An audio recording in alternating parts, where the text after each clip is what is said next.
Sáquennos de aquí. Entrevista a María Sima. Nicky Elch. Editorial. Gratis lo recibiste. Gratis ofrécelo. Dedicado. Gratis ofrécelo. Dedicado con amor a todos aquellos que aún han de experimentar el amor de Dios.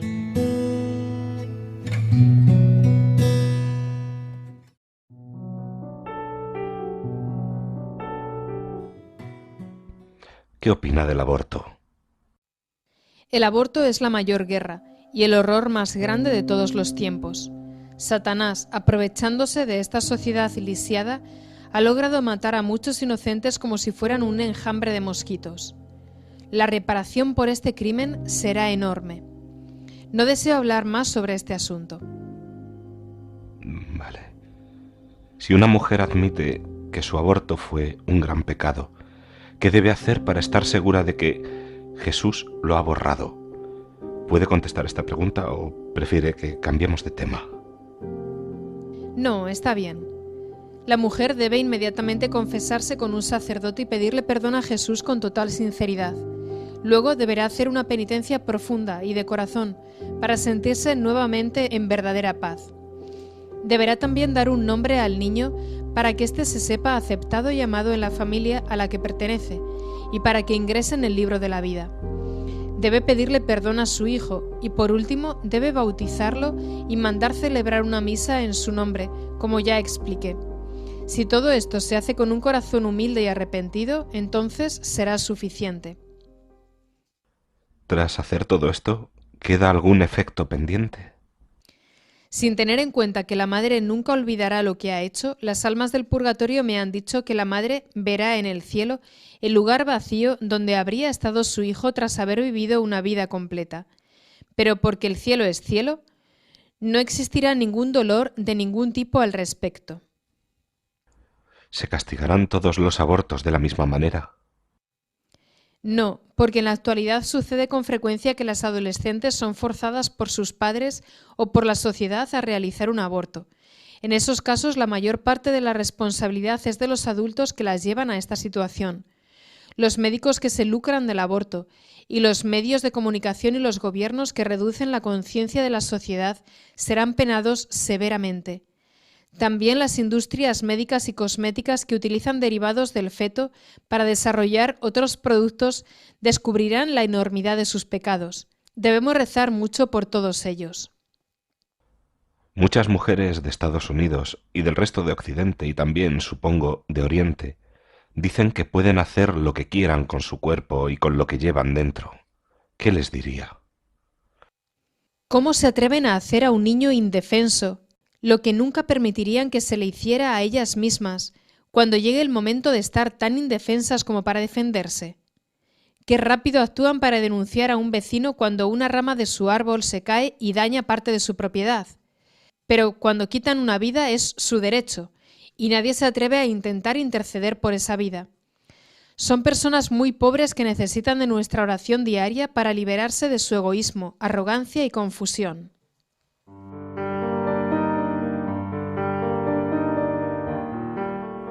El ocultismo. ¿Qué puede decirme acerca del ocultismo? La palabra oculto significa escondido o en la oscuridad, y se da este término a todas las prácticas que, reconocidas como tales o no, están en comunión con Satanás. En la actualidad existen demasiadas como para que una persona pueda enumerarlas minuciosamente, y en cada parte del mundo existen diferentes prácticas que, por supuesto, poseen nombres totalmente distintos. Satanás es el artista experto del engaño y el disfraz. Pero lo más destructivo en la actualidad es el mal causado por el gran número de personas que maldicen a otros y envían hechizos o maleficios sobre ellos. La magia negra en todas sus formas está creciendo desenfrenadamente hoy en día como nunca antes. ¿Cuál es el efecto sobre los que son objetivos de esa clase de agresiones espirituales? Pueden por lo menos causar confusión y temor y también llevar a la depresión, opresión, agonía, confusión, al divorcio, al odio, a la posesión demoníaca o a una lenta agonía si no están bien protegidas con su vida bien vivida, y si no cuenta con la protección de los ángeles y de las almas del purgatorio. Y para las personas que practican el ocultismo, ¿cuál será el efecto sobre ellas si no se detienen inmediatamente? Los efectos de estos contactos, ya sean conscientes por ignorancia, activos o pasivos, con quienes practican el ocultismo, recaerán sobre ellos y también afectarán a las generaciones siguientes.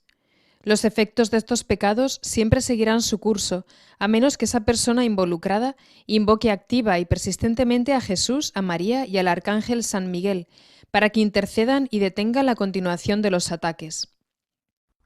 ¿Qué deberían hacer quienes han participado activamente en semejantes prácticas y desean dejar de hacerlo ahora que ha dicho esto? Primero deben dejar esa práctica inmediatamente y no ver a nadie que hayan conocido por medio de estas prácticas, y deben hacerlo sin decírselo a nadie. Deben quemar todos los materiales que hayan reunido. Deben dejarlos de lado, en silencio, y buscar seguridad entre los cristianos. Una vez ahí, encontrar un sacerdote experimentado o un laico que posea experiencia en estos asuntos. Es muy importante mantener el tema en silencio, porque si se lo dicen a alguien, las noticias de la posible conversión probablemente lleguen con facilidad a la jerarquía del sistema en el que han estado, y si eso es así, pueden sufrir ataques. En todos esos antros existen brujas o magos que pueden atacar con la ayuda de los demonios que tienen bajo su control, y es muy probable que lo hagan. María, esto parece extremista. Satanás es extremista, y no se detendrá por nada para lastimar y desacreditar a aquellos que se hayan librado de sus garras. Deben dejarlo todo e irse en silencio. ¿Conoce algún caso en que alguien haya intentado dejar esas prácticas malignas y haya sido dañada por no hacerlo en silencio? Sí, he escuchado a alguno. Una vez me dieron un nombre para que averiguara si esa persona estaba viva, y más adelante si la habían asesinado o no. Las respuestas que recibí de las almas confirmaron que había sido asesinada debido a su conversión. Lamentablemente no había escuchado lo que le habían aconsejado de no regresar a su entorno anterior, pues intuían que sus anteriores conocidos tenían mucho que ocultar y no estarían contentos con su repentina y profunda conversión. El no hacer caso a este consejo le costó la vida. Pero por otro lado, logramos enviarle muy rápido y ahora se encuentra en el cielo con Jesús. ¿De qué forma pueden dañarnos las brujas y los magos? Hay infinidad de formas. Las brujas y magos pueden causar divorcios, pueden enviar enfermedades a las personas o quemar hogares sin dejar rastro alguno del motivo. Pueden aterrorizar a las personas durante la noche. Si hay energía suficiente, por ejemplo, un grupo de convocados puede matar sin salir siquiera de sus hogares. Un sacerdote fue asesinado por ellos hace poco. Y encima de todo, fueron tan perversos de hacerlo en Nochebuena. Pueden escuchar conversaciones a grandes distancias sin ningún medio electrónico y luego calumniar a aquellos que han escuchado. Pueden causar accidentes automovilísticos y cosas parecidas. Y todo esto pueden hacerlo a cualquier distancia. Sí, todo lo que necesitan es un nombre, una dirección, una foto o algo como alguna prenda de la persona para proceder con su maleficio. Sin embargo, le corresponde a Dios permitir los resultados negativos provenientes de la magia negra. Los buenos cristianos no deben preocuparse por estas cosas si son humildes y se encuentran en estado de gracia y en oración, pues entonces la protección que reciben es mucho más fuerte que cualquier cosa que los demonios puedan hacer. ¿Existen las misas negras? Sí, y hay en la actualidad más que antes en la historia. En esas misas se tortura a Jesús practicando cosas horrendas en hostias consagradas, en niños inocentes y en pequeños. Hay niños concebidos que nacen sin ningún certificado de nacimiento para poder así practicar con ellos toda clase de atrocidades. En las misas negras también se sacrifican vírgenes, se organizan orgías, se bebe sangre y se comen partes del cuerpo humano para obtener el poder que se les promete si lo hacen. Satanás no se detiene ante nada. Muchas de esas organizaciones, cuando sus miembros han alcanzado cierto nivel, les dicen que no pueden irse nunca. Eso es mentira. Uno siempre puede dejarlo, Jesús perdona hasta las personas que han dirigido misas negras.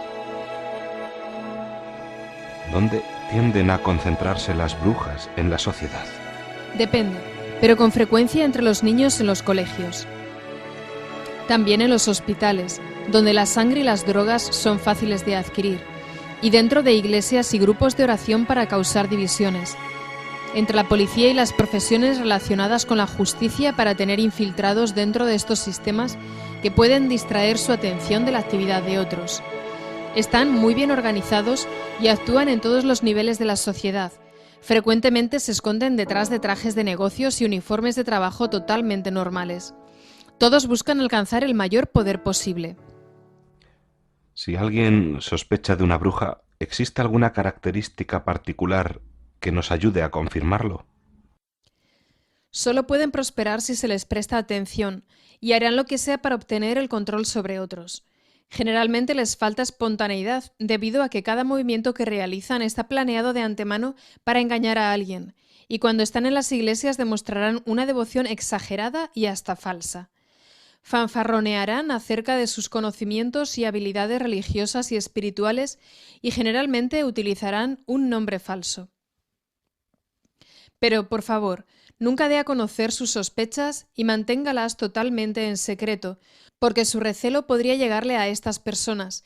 Y además, si lo da a conocer, los demonios pueden advertirle a sus seguidores que usted sabe lo que está sucediendo. Continúe en silencio y rece por esas personas todos los días. Solo la oración los librará, mientras que nuestras palabras respecto a su obrar solamente nos lastimarán. En Estados Unidos, al menos, existe un debate en la actualidad entre quienes por un lado sostienen que cada vez proliferan más los ritos satánicos y otros que piensan que estas historias son solo invenciones inculcadas en las cabezas de los más susceptibles. ¿Qué opina al respecto? El abuso satánico de los niños está aumentando, sin lugar a dudas, de un modo desenfrenado. Consideraría con cuidado si aquellos que dicen que se trata de invenciones no están obteniendo algo ellos mismos. ¿Por qué no podrían estar representando ellos de alguna manera a quienes realizan estos abusos?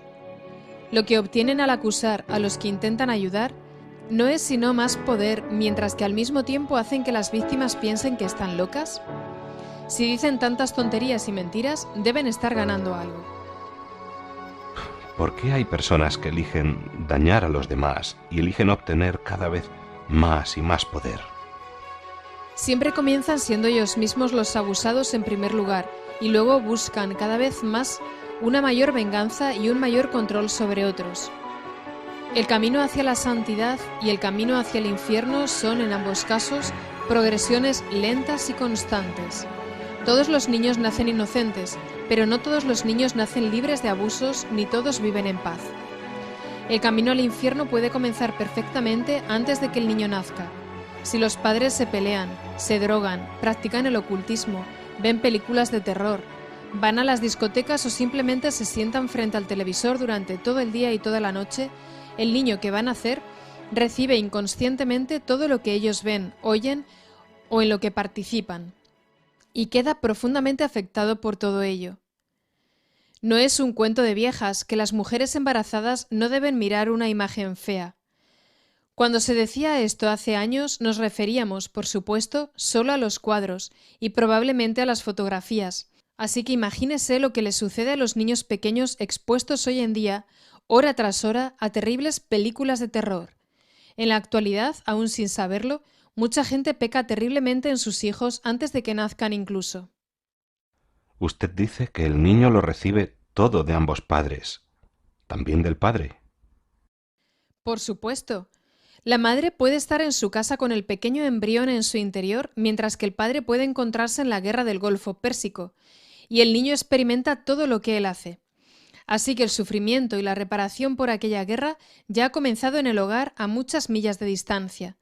Y, por ejemplo, si el padre peca terriblemente teniendo sexo fuera del matrimonio durante esos 9 meses, el niño llevará fácilmente una herida en el subconsciente que probablemente resulte en ofrecer resistencia hacia el sexo opuesto y hasta podría inclinarse a la homosexualidad. Por eso muchos homosexuales piensan en conciencia que han nacido así.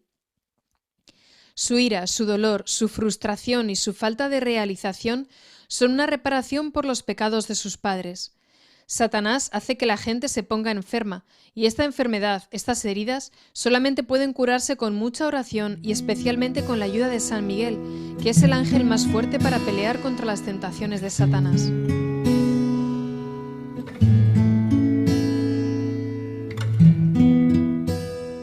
Sáquennos de aquí. Entrevista a María Sima. Nicky Elch. Editorial. Gratis lo recibiste, gratis ofrécelo. Dedicado con amor a todos aquellos que aún han de experimentar el amor de Dios.